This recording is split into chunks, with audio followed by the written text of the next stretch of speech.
Porque estás aqui.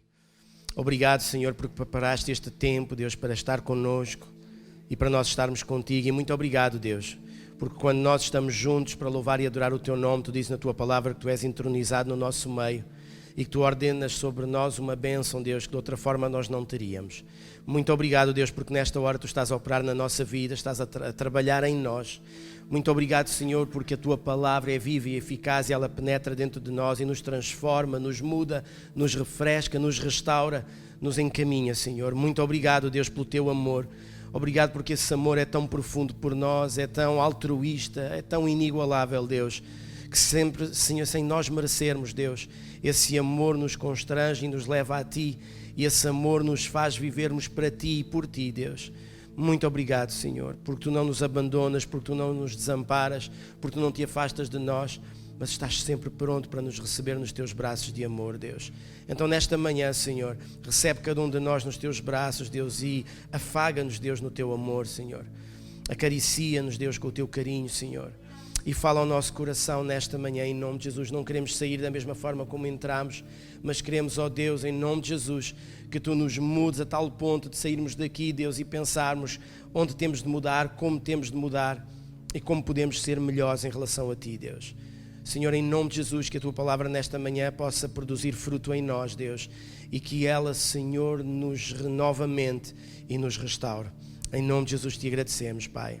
Amém. Podemos sentar nesta manhã, que ainda não sentou. Amém. Hoje gostava de trazer algo que mexe sempre comigo, eu trago sempre algo que mexe comigo. Um destes dias a minha esposa chegou-se ao pé de mim e ofereceu-me este caderno. É um caderno de apontamentos. Diz, break the rules, quebra as regras. A gente quebra as regras se as regras forem as regras que Deus nos dá, tá bom? Então ela deu-me este livro e deu-me esta caneta e ela disse, toma, isto é para tu assentares aqui os teus pensamentos, as coisas que Deus te vai falando, aquilo que vai sendo importante na tua vida, as promessas de Deus, o que Deus te fala profeticamente.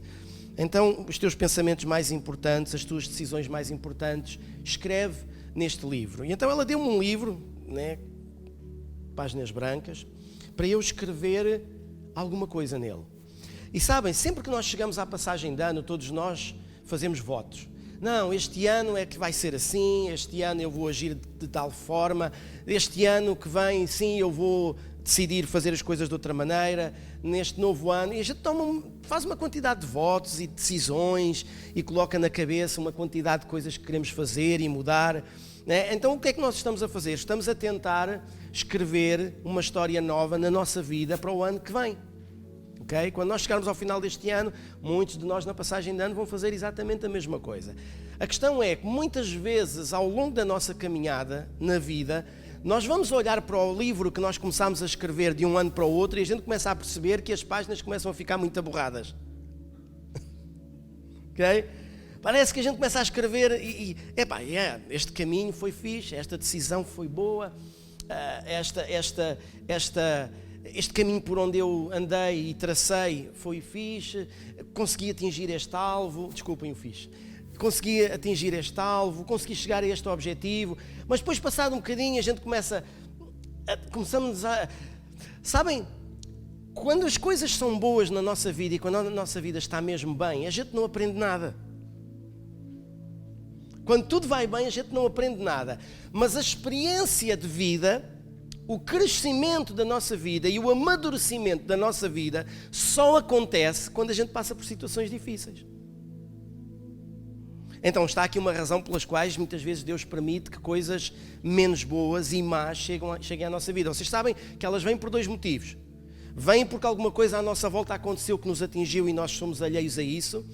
Mas a maior parte delas vem à nossa vida porque nós decidimos coisas erradas, ou porque nós optamos por situações erradas, ou porque nós queremos trilhar um caminho que não é o correto. Então as nossas más decisões e as nossas más escolhas muitas vezes levam-nos a colher situações más, andar por situações más e colher consequências chatas. Mas porquê é que Deus permite essas coisas? Deus permite essas coisas porque só nas situações difíceis da vida é que nós crescemos, amadurecemos, aprendemos e damos um salto para coisas maiores que Deus tem para nós. Porque se tudo fosse bom na nossa vida, e hão de reparar, quando nós estamos bem na vida, se aquilo se mantém durante algum tempo, a primeira coisa que acontece é que a gente começa a se esquecer de Deus. É ou não é verdade? Agora podem responder. Às vezes não, mas hoje podem responder. É verdade. Quando tudo vai bem na nossa vida, estamos com um bom trabalho, estamos a ganhar bem, compramos um carro novo, temos uma casa nova, os filhos andam-se a portar lindamente. Então tudo vai bem. Uau, que fantástico. Até que ganhei amigos novos. A vida está mesmo a correr bem. E a gente começa-se a esquecer de orar, começamos a esquecer de ler a Bíblia, esquecemos que Deus existe e que foi Deus que nos abençoou com essas coisas. E então o que é que começa a acontecer no livro que a gente começa a escrever? Começa a ficar borrado. Porque a gente começa a decidir mal, porque começamos a entrar por caminhos que não devíamos, porque começamos a fazer as coisas que não devíamos, simplesmente pelo facto de nós nos termos esquecido daquele que nos abençoa, Deus. Então, nesta manhã, eu sei que nós no início deste ano, todos nós fomos desafiados a escrever uma nova história na nossa vida, mas às vezes é importante a gente voltar ao livro e a gente perceber que páginas é que começaram a ficar borradas. E eu estava a pensar esta semana acerca de uma coisa muito interessante. Quando os autores escrevem um livro, é muito engraçado porque quando o livro é bom, eles fazem uma outra edição, com uma capa mais bonita, com o texto mais embelezado, as páginas a cheirar àquele... Até são lisas, não são aquelas páginas toscas, não é? Parece que aquela edição é uma edição XPTO. Mas a coisa acontece de tal forma que às tantas vem a edição ouro e essas coisas todas. E às vezes há livros que levam 18 edições, 20 edições, 22 edições. E eu estava a pensar que a nossa vida devia ser uma edição, mas o Espírito Santo disse assim, não. Se for uma edição, significa que tudo aquilo que aconteceu vai ser repetido. Porque uma edição é uma repetição, com uma qualidade diferente. Então, o Espírito Santo falava, não, às vezes é preciso a gente comprar um livro novo e escrever uma história nova. E nesta manhã eu gostava de falar acerca disto, acerca de escrevermos uma história nova na nossa vida. Porque se calhar até agora, muitos de nós escreveram uma história, ou deixámos que escrevessem uma história na nossa vida, que não é a que a gente deseja. Então, o meu desafio nesta manhã é pensarmos em escrever um bom livro acerca de nós mesmos. Mas existem aqui pequenas regras. Uma delas, não vamos escrever um bom livro acerca de nós mesmos baseado nas circunstâncias que nos rodeiam. Okay? O livro da nossa vida não se escreve porque nós estamos rodeados de circunstâncias negativas. Apesar de a nossa vida ser rodeada de situações negativas e de circunstâncias negativas, não são essas circunstâncias e essas situações que fazem a história da nossa vida. Ok? Porque nenhum de nós quer construir uma história baseada em circunstâncias más ou em situações negativas. Elas podem vir, a Bíblia diz que elas vêm, porque nós estamos a viver num mundo onde a tribulação acontece, onde a perseguição acontece, onde as dificuldades acontecem. Mas isso não é a nossa vida, porque a Bíblia diz que Jesus nos prometeu vida e com abundância. Então, se é vida com abundância, significa que a nossa vida não pode ser vivida com base em circunstâncias negativas ou situações más. Então, não vamos escrever um livro segundo as circunstâncias que nos rodeiam, mas também não vamos escrevê-lo de acordo com aquilo que dizem a nosso respeito. Ok? Quantos de nós, no nosso dia-a-dia, somos confrontados com uma quantidade de gente, e muitas delas do nosso foro, da nossa esfera íntima, de muita gente que diz, tu não vais conseguir, tu não vais ser capaz, isso não vai dar resultado. E com o passar do tempo, ouvimos isto tantas vezes, que a gente escreve uma história a dizer que vamos conseguir, mas porque as pessoas exercem uma influência na nossa vida de tal maneira que quando elas dizem que não vamos conseguir, a gente habitua-se a pensar que não vamos conseguir. E então a gente começa a borrar a página. Quando alguém chega ao pé de nós e diz, tu não vais ser capaz de alcançar isso, não é para ti. E o mais engraçado é que a maior parte das pessoas que nos dizem as coisas negativas são pessoas que são negativas e que nunca alcançaram aquilo que a gente quer alcançar. Não vamos escrever um bom livro de acordo com os nossos desejos. Porque a Bíblia diz que o coração do homem é enganoso, é enganador. Okay? Então significa que os nossos desejos não é o propósito de Deus para a nossa vida. Os desejos de Deus são propósito para a nossa vida. Porque os nossos desejos são baseados nas coisas da nossa carne. Naquilo que a gente quer, naquilo que a gente ambiciona, naquilo que a gente vê no outro que também quer, no ciúme, na inveja. Então os nossos desejos são baseados naquilo que existe na terra. Mas quando nós aceitamos Jesus, todos nós sabemos que nós pensamos nas coisas que são da onde? Lá de cima. São lá de cima. E ouçam, a vida, nós não podemos pensar, nós vamos falar nisto em setembro, nós não podemos pensar que a nossa vida aqui na Terra é para viver das coisas da Terra. A gente vive delas, é óbvio, né? Trabalhamos cá, vivemos cá, vestimos-nos cá, criamos amizades cá, né? Temos família cá, mas a realidade é que a nossa eternidade vai mais além do que aquilo que nós vivemos aqui. E se nós vivermos a nossa vida de acordo com as coisas do mundo, a nossa eternidade não é uma eternidade com Deus. Vocês sabem que ela é passada no inferno. Então nós temos que pensar que nós estamos aqui, mas o nosso objetivo é a eternidade com Deus, porque foi de lá que a gente veio. Então nós, se escrevemos a nossa história com base nos nossos desejos, nós vamos ter desejos errados. Porque a maior parte deles vão se frustrar. Mas quando nós escrevemos a nossa história segundo os desejos de Deus, eles cumprem-se, porque quem está no controle da situação é Deus. E dar o controle da nossa vida a Deus é das coisas mais difíceis que o homem pode fazer. O homem e a mulher. Dar o controle a Deus. Então nós não vamos escrever um bom livro se ele for baseado nestas coisas que eu falei, mas nós vamos escrever um bom livro se esse livro for baseado na vontade de Deus. Uau! Se dar o controle a Deus é difícil, fazer a vontade dele mais ainda. Mas sabem, o sucesso da vida de uma pessoa depende da forma como nós fazemos a vontade de Deus.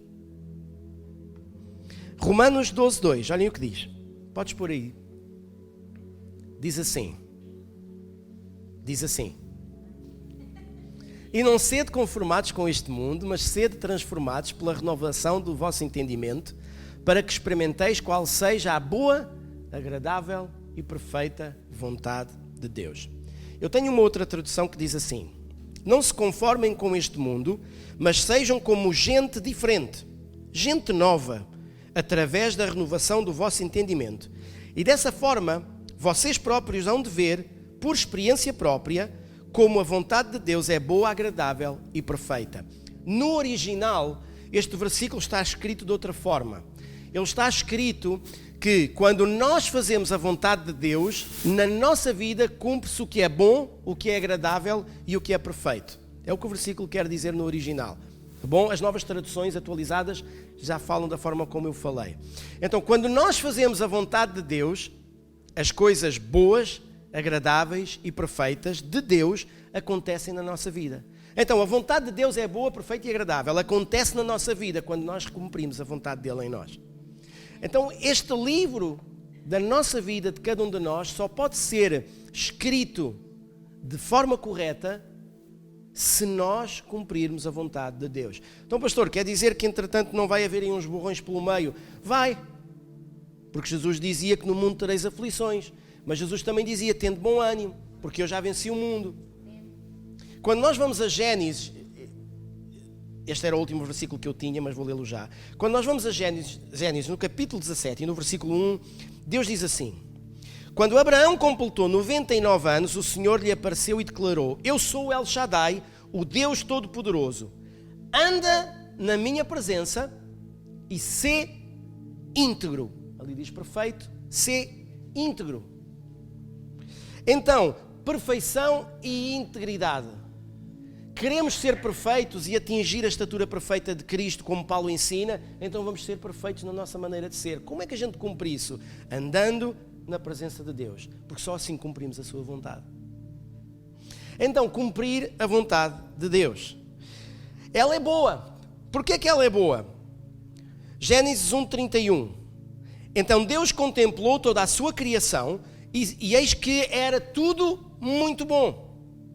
Deus criou as coisas todas e Ele disse, tudo é bom.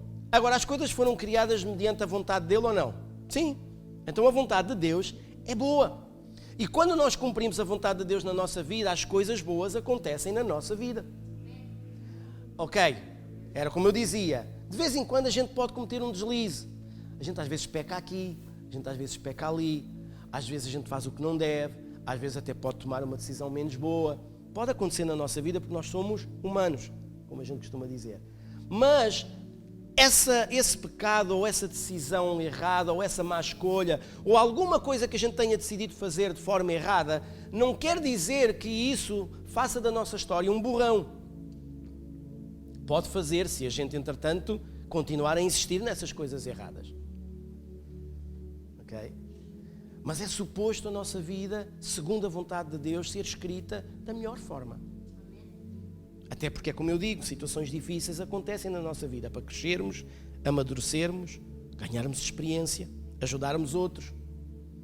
Como é que a gente pode ajudar alguém que está a passar por uma situação difícil se connosco a vida toda foi boa? A gente não consegue entender as pessoas.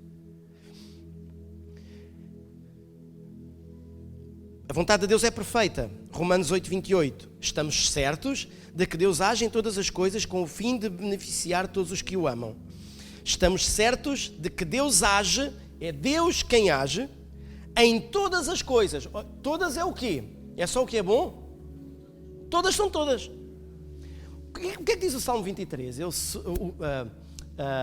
O Senhor é o meu pastor e nada me faltará. Nada me faltará. E a gente diz assim, uau, eu vou ser abençoado, eu vou ter dinheiro, eu vou ter casa, eu vou ter férias, eu vou ter emprego sempre, os meus negócios vão andar sempre de vento em popa. Porquê? Porque o Senhor é o meu pastor e nada me faltará. Eu vou ter abundância destas coisas todas. Mas nada é o quê? É tudo. Porque se Ele é o meu pastor e nada nos falta, então o que é mau também não nos vai faltar. Eu vou ser farto de alegria, mas também vou ter muita tristeza. Eu vou ter amigos que vão ser do peito, mas vão ter os outros que me vão trair. Eu vou ter gente que vai falar sempre o melhor de mim e o melhor para mim, mas também vou ter gente que vai falar o pior de mim e o pior nas minhas costas. Eu vou ter momentos onde eu tenho para mim e para abençoar os outros que estão à minha volta, mas vou ter momentos em que vou precisar que os outros é que me abençoem, porque eu já não tenho nada. Então nada te faltará, nada é o quê? Vais ter abundância de tudo. E aqui diz, estamos certos de que Deus age em todas as coisas. Deus vai agir quando tu estás bem e quando tu estás mal. Deus vai agir quando tu estás são e quando estás doente. Deus vai agir quando tu estás com um problema e quando não tens problemas nenhuns. Deus vai agir em todo o tempo, em todas as coisas, com o fim de beneficiar todos os que o amam. Qual é o final? Independentemente de todas as coisas serem boas ou más, todas elas vão beneficiar a vida daqueles que amam Deus. Vou-vos contar um testemunho rápido, só de um exemplo bem simples, porque às vezes a gente pensa que Deus age só no meio do trovão, mas Deus também age no meio do silêncio. Ou seja, o que eu estou a querer dizer é que Deus também faz coisas grandes, mas Deus também faz milagres que a gente nem vê. E nós temos uma família aqui da igreja que eles estavam a deslocarem-se de automóvel e para este irmão se desviar de um acidente grave, ele desviou-se e ao se desviar ele bate num carro. Ou seja, para que o acidente à frente dele não fosse mau, ele desviou-se, ou mais grave, sim, ele desviou-se e ao se desviar ele foi bater num dos carros que estava à frente dele. E ele deu-se como culpado. Toda a gente percebeu que ele não tinha culpa nenhuma, mas ainda por cima a companhia de seguros era a mesma dos dois carros. Então aquilo dá bronca. Então ele percebeu, bem, eu sei que quis evitar um acidente maior. Então ele deu-se como culpado, ele foi honesto, foi sincero, toda a gente percebeu que ele não tinha culpa, mas a realidade é que ele bateu. E ele assumiu a culpa. E quando ele assume a culpa, ele vai para casa, o carro vai para a oficina e eles ficam na expectativa de quanto é que seria o arranjo do carro. Quando, entretanto, ele vai buscar o carro, dão-lhe a chave, e a oficina onde ele mandou arranjar o carro é a oficina que arranja os carros da empresa dele. E ele chega lá, e quando ele vai perguntar o preço do arranjo, o dono da oficina chega ao pé dele, dá-lhe as chaves e diz assim: podes ir embora que isso não é nada. Ouçam, o arranjo era pesado. Podes ir embora que isso não é nada. Ele chegou a casa e a mulher disse assim: então vá, diz-me lá entretanto as novidades. E ele assim: as novidades é que a gente não pagou nada porque ofereceram-nos o arranjo. Entretanto, nessa semana, eles tinham uma laje, uma pedra para colocar na porta de entrada, que já há muito tempo que nunca mais montavam aquilo e nunca mais iam lá instalar aquilo. Um dia o pedreiro passa por lá, nessa semana, 2 ou 3 dias depois, o pedreiro passa por lá, bate-lhes à porta e diz assim: já que estou aqui, aproveito e vou montar estas coisas todas que faltam. E não levou dinheiro nenhum. Então, foi um milagre daqueles de encher o olho? Não. Mas foi um milagre de Deus na vida daquela família. Então a gente não viu Deus a agir no meio do estrondo. Mas foi um milagre ou não foi um milagre? Foi um milagre. Hoje em dia um mecânico, um dono de uma oficina oferecer um arranjo, está bem, está. E isto para dizer o quê, queridos? Que foi um acidente, a coisa foi má, ele foi culpado, apesar de percebermos como é que o acidente funcionou e como é que ele se deu, mas em todas as coisas Deus age para beneficiar os que o amam. Porque a gente tem que entender que apesar de passarmos por situações difíceis na nossa vida, Deus está no controle delas, se a gente o quê? Fizer a sua vontade. Não. Por causa do pecado, o homem tem tendência para querer achar defeitos na vontade de Deus. É típico, até mesmo nos filhos de Deus. Às vezes quando a gente não quer fazer a vontade de Deus porque a vontade de Deus é muito dura para nós, ou porque a vontade de Deus não é bem aquilo que a gente desejava para nós, ou porque a vontade de Deus são sonhos diferentes dos sonhos que nós teríamos para nós, e então a gente tenta arranjar aqui uma desculpinha para ver se a vontade de Deus ela está errada ou não, por causa do nosso pecado. Mas a vontade de Deus é sempre perfeita. E ela é agradável. Salmo 119, 97. O salmista dizia: quanto amo a tua lei. É a minha meditação em todo o dia. Ou seja, as palavras de Deus, a vontade de Deus, os desígnios de Deus, as regras de Deus, as leis de Deus, todos os decretos e estatutos de Deus, o salmista dizia: eu amo isso tudo. E eu medito nisso todo o dia e toda a noite. Era o que o salmista estava a dizer. Porquê? Porque ela era agradável. Porque o salmista percebia que se ele cumprisse a vontade de Deus, a vida dele era 5 estrelas.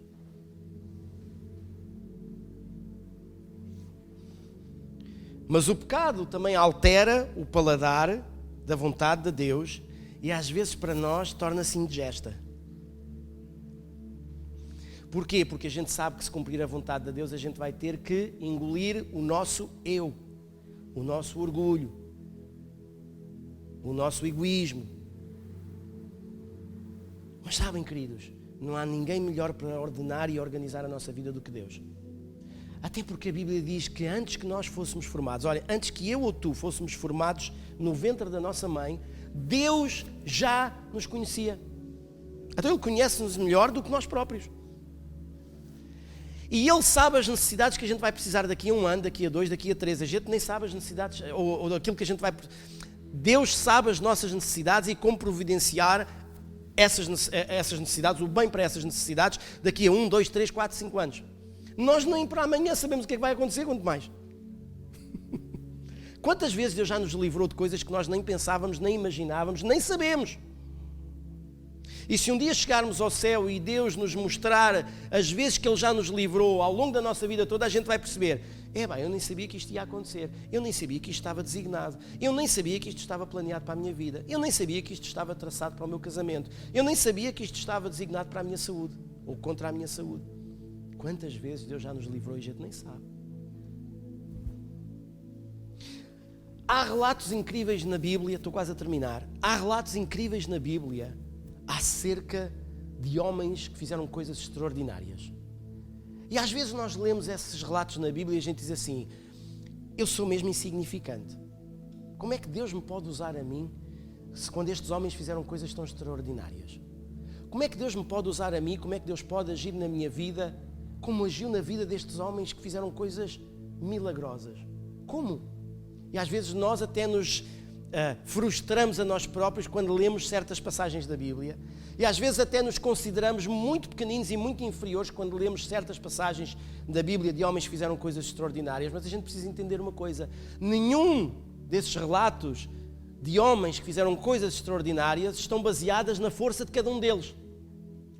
Todos esses relatos estão baseados em duas coisas: na força de Deus que operava na vida deles por fazerem a vontade de Deus.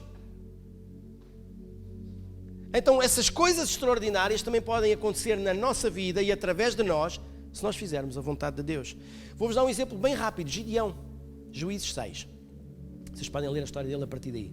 Gideão dizia, quando o povo de Israel vivia em pecado, quando o povo de Israel manchou a história toda da vida deles naquele momento, Deus decidiu levantar um juiz, levantou Gideão. E quando Deus chega ao pé de Gideão, Gideão diz assim: Deus, mas como é que tu podes pegar em mim e como é que tu me podes levantar para trazer juízo sobre os povos que estão a atormentar o teu povo?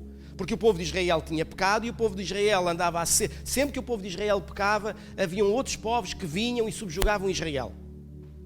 Então, Deus levantou, nesta altura, Gideão, um juiz para trazer juízo ao povo, ou seja, libertar o povo de todo a opressão que os povos à volta de Israel traziam sobre Israel. E Gideão dizia assim a Deus: Deus, mas eu sou o mais pequeno, da tribo mais pequena, da família mais pequena de Israel. O que é que Gideão estava a dizer? Deus, a tribo mais pequena de Israel, da casa mais pequena de Israel, e eu sou o mais pequeno de Israel, e tu vens-me escolher a mim? E Deus diz: sim, és mesmo tu. Então, uma das grandes batalhas que Gideão julgou Israel, ou libertou Israel, trouxe julgamento sobre os povos que o oprimiam, durante 40 anos, foi juiz durante 40 anos. E uma das histórias que todos nós conhecemos foi quando Deus o levantou para ele destruir um exército inimigo de 125 mil homens, e ele só tinha 32 mil. E a gente diz assim, 32 mil para 150, era preciso cada um deles matar para aí 4 ou 5. Agora, como se não bastasse, Deus achou que 32 mil homens eram muitos. E então o que é que Deus faz? Não, nós vamos, isso é muito homem. Há aí muita gente que não tem valor para esta peleja. Então Deus foi provando aqueles homens até ficarem só quantos? 300. Agora, se 32 mil já era dose para matar 125 mil, imaginem 300. Mas ganharam, porque Deus estava no controle das coisas. E queridos, Deus quer pegar na nossa vida se nós fizermos a sua vontade, e Deus quer fazer coisas grandes em nós e connosco. Agora a questão é, Deus não vê as coisas como nós vemos. Deus não vê as situações à nossa volta como nós as vemos. Deus nem sequer vê as circunstâncias à nossa volta como nós as vemos. Quando Marta mandou amigos ter com Jesus a dizer que o amigo de Jesus, que era Lázaro, estava morto, quando Jesus chega ao sítio onde Lázaro estava, já passavam 4 dias da morte dele e ele já cheirava mal. O que é que Jesus disse quando chegou ao sepulcro onde estava Lázaro?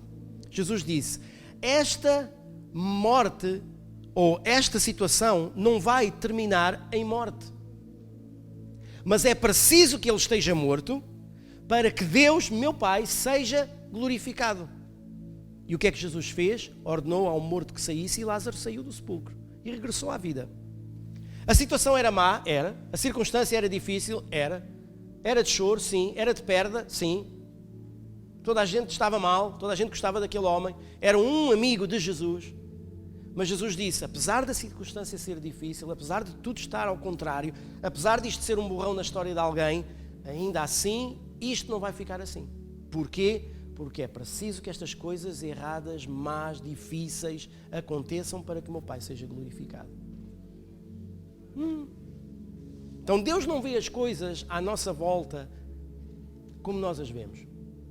E Deus também não vê cada um de nós como nós nos vemos a nós próprios. A forma como Deus me vê a mim é diferente da forma como eu me vejo. Hoje já é diferente. Eu já consigo ver um bocadinho a minha vida à luz dos olhos de Deus. Mas Deus vê a tua vida de uma forma diferente daquela que tu a vês. 1 Samuel 17,7 diz assim: entretanto, Jeová assegurou a Samuel: não te impressione diante da aparência nem da estatura desse homem, pois eu o rejeitei. Porque eu o rejeitei. Eis que Deus vê não como o ser humano vê, porquanto o homem julga e toma em elevada consideração a aparência, mas o Senhor sonda o coração. Então, Deus estava a dizer, não interessa a aparência, o que interessa é o que está lá dentro do coração. E é verdade ou não que nós olhamos para as circunstâncias à nossa volta exteriores, olhamos para o nosso exterior, olhamos para a aparência das coisas, olhamos para a aparência das pessoas, mas Deus diz que olha para o seu coração. O que Deus vê é o que está cá dentro e não aquilo que aparenta, não aquilo que está no exterior, não aquilo que está por fora. E eu vou terminar com Gênesis 15:5.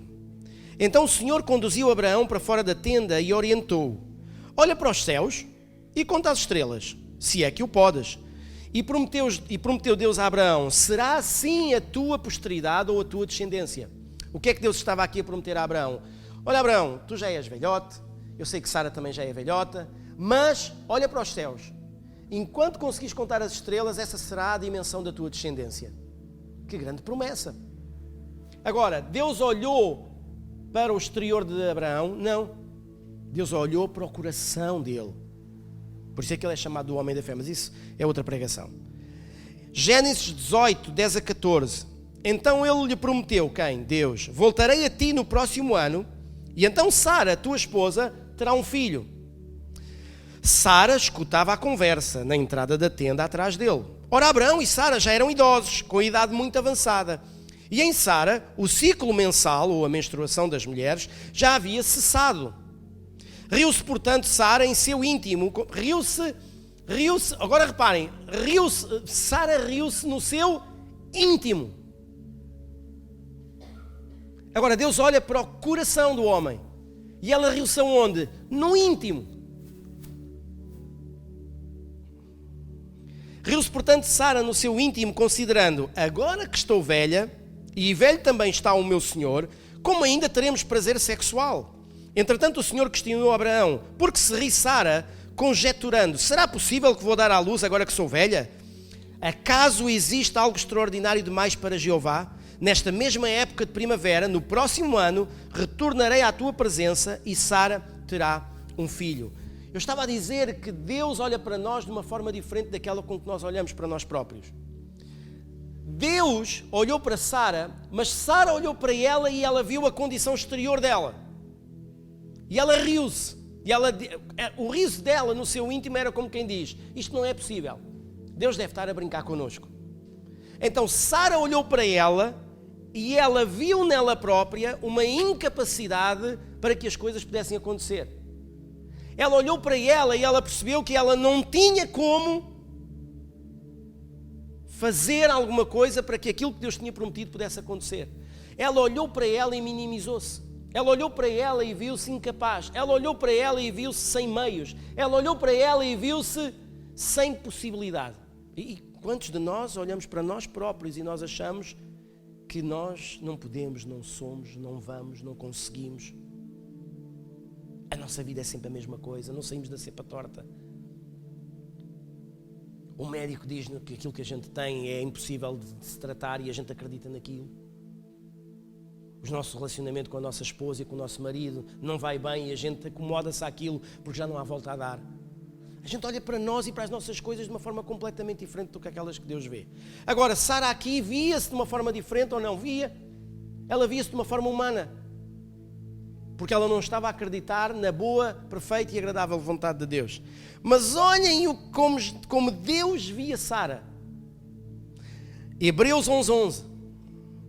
Por meio da fé, da mesma forma, a própria Sara recebeu poder para gerar filhos, ainda que estéril e avançada em idade, porque considerou fidedigno aquele que lhe havia feito a promessa. Por meio da fé, da mesma forma, Sara recebeu poder para gerar filhos. Enquanto Sara olhava para ela e percebia que não podia fazer nada e que aquilo era impossível na vida dela, Deus sabia que Sara podia gerar filhos de acordo com a vontade de Deus. Deus nunca olhou para as vezes e nunca considerou as vezes em que Sara duvidou, mas Deus só precisou de uma oportunidade em que ela creu no seu coração que era possível. Deus olha para o quê? Porque está cá dentro. E no momento em que Deus percebeu que Sara não duvidou que aquilo era possível, foi quando Deus operou o milagre. Nós olhamos para nós de uma forma muito pequenina. Nós olhamos para nós de uma forma muito escondida. Mas Deus vê-nos de forma diferente.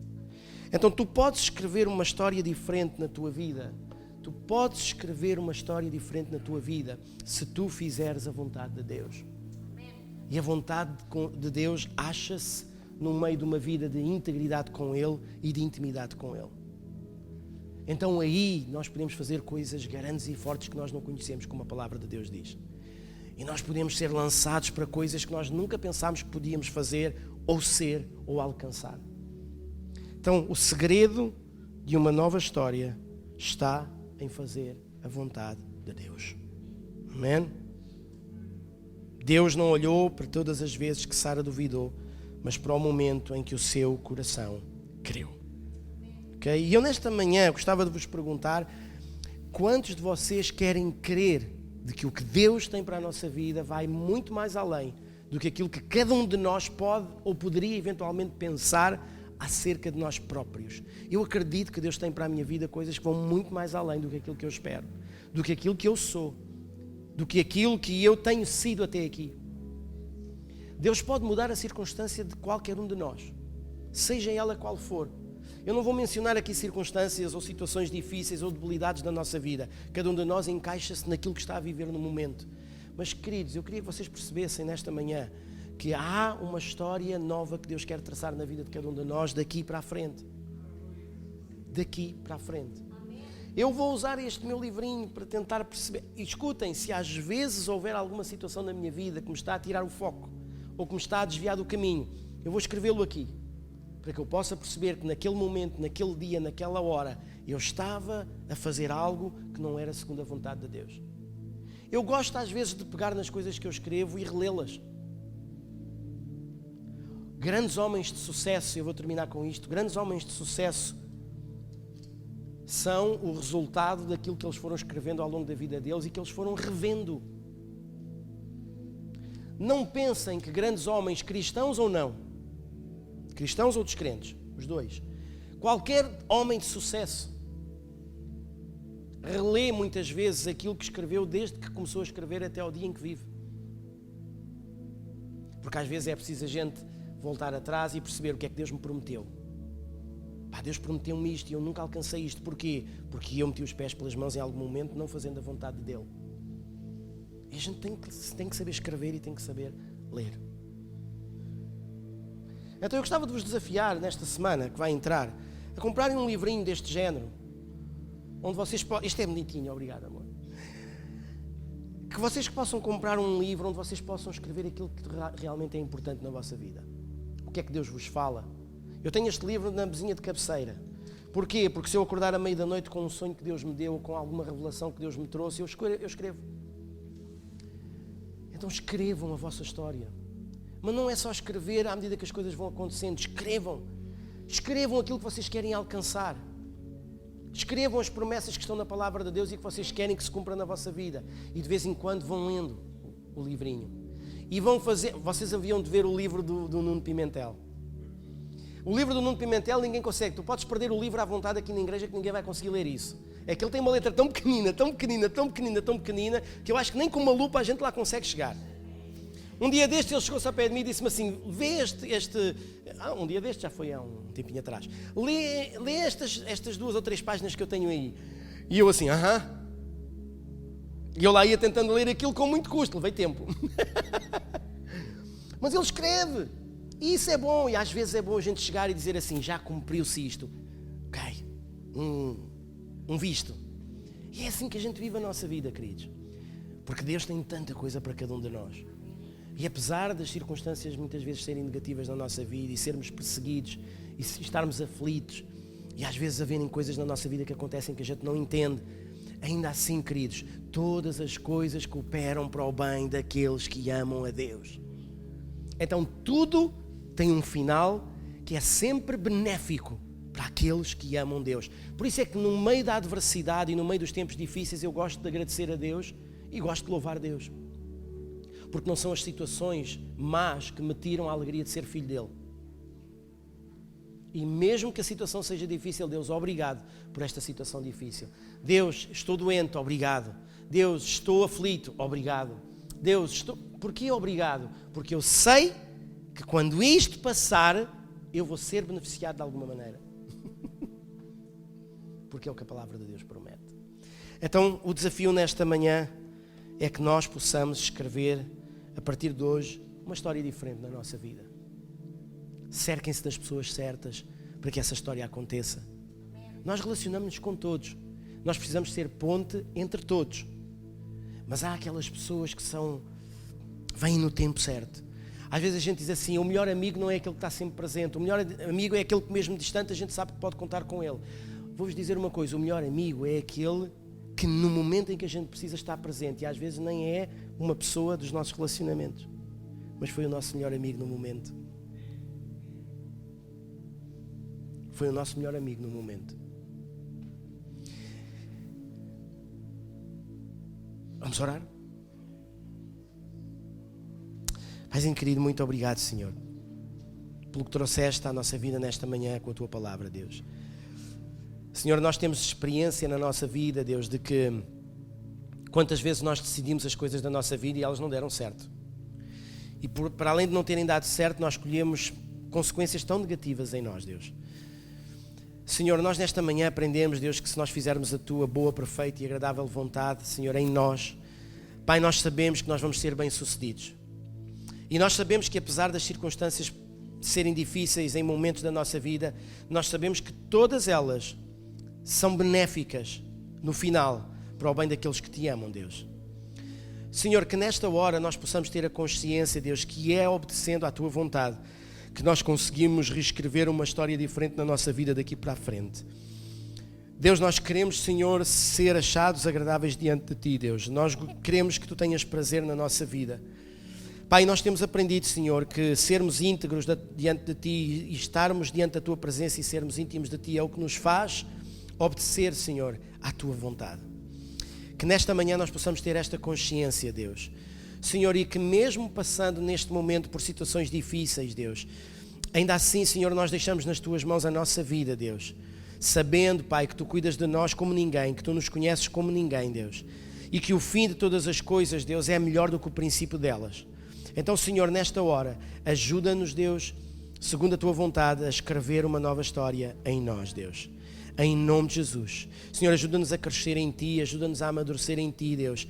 E ainda que passemos pelo vale da sombra da morte, ajuda-nos, Deus, a perceber e a entender que Tu estás connosco para nos tirares daí e para nos levares a um lugar espaçoso, como Tu prometes na Tua palavra, Deus. Então, Senhor, em nome de Jesus, muito obrigado mais uma vez pela palavra que trouxeste ao nosso coração, Deus. E ajuda-nos, Senhor, a honrar-Te, a agradar-Te, Deus, a sermos-Te fiéis, Pai, em nome de Jesus, Senhor. Pai, que nós possamos ser verdadeiros filhos Teus, Deus, que fazem tudo de acordo com a Tua vontade, para que Tu possas ter controle sobre todas as coisas da nossa vida. Nós reconhecemos, Deus, que Tu és perfeito e que todas as coisas que traças para nós e que todos os sonhos que tens para nós e que toda a Tua boa, perfeita e agradável vontade que tens para nós, Pai, tudo isso é mais que perfeito, Senhor. Muito obrigado, Pai, para a honra e glória do Teu nome. Em nome de Jesus nós Te agradecemos.